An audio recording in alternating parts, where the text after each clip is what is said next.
Hello, dancers of the circle. Today I'm going to show you how I dress a candle. Now I use these lovely Shabbat candles, or Shabbos, that you can order online. There's a manufacturer called Yehuda, Yehuda, where you can get like 72 in a box for under $10. So they're great. They're also, because they're the same size all around and don't taper, they are a little bit easier to work with. And of course they're shorter, so they're not going to last as long, which in most cases is actually beneficial.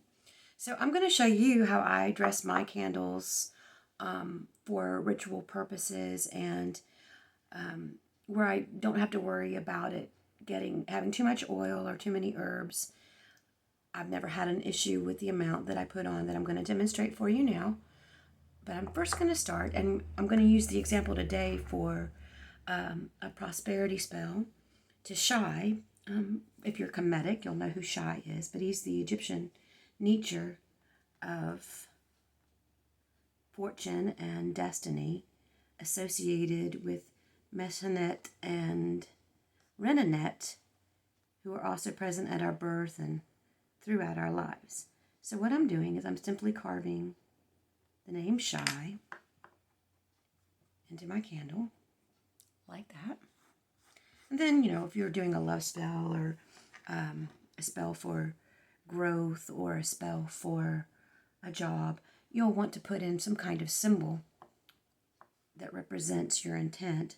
Of course, since this is for prosperity, I'm going to put both a dollar symbol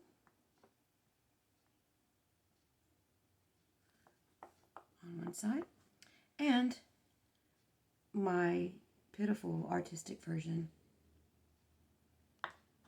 of a tree representing growth and roots. Okay, so I'm going to move that candle wax aside. So I have, I've basically added the name of the Netjer, or the divine entity that I want to work with, and as well as some symbols, because we know in the astral realm and in magical work, it's really symbolic language. So as the candle melts, you can see it releasing the energy that you've put as far as the Netjer and the symbols. And you can empower it. You can call upon the god, do a prayer to the god as you wish, or the goddess, and spend some time putting your intent into the symbols as you draw them. I work with Shai quite a bit and have found it very productive to use him for prosperity spells. So, if you're doing a love spell, you might want to crush up some rose petals.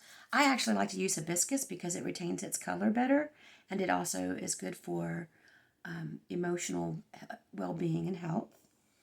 But today, I'm using some simple kitchen herbs. I'm using parsley, and I'm using basil. I'm using parsley because it mostly represents the color of money. It's close to it as we get. It's also got a clarifying function, so it also resonates with the idea of clear intent. So it's good to have your goals and your desires well formed and focused when you're doing this kind of work. So I'm going to use parsley, and I'm going to use basil. Basil is also green, but it also has a sweet flavor to it. So this is kind of like sweetening the pot for good fortune and good luck. So the easiest way to get the oil on the candles is to have a spray. It puts it on evenly, and it's just easier to use and less messy. So let's do this. So what I usually do first is I spray my candle a little bit. Probably got a little bit too much on there. And roll it around a little bit. Now I'm going to set that aside. And I'm going to just loosely put about this much for this size candle of the basil and the parsley. You see that nice green color that the parsley has. And then, very simple, I'm going to take it by the wick. Just roll it real lightly. You don't want a whole lot on there.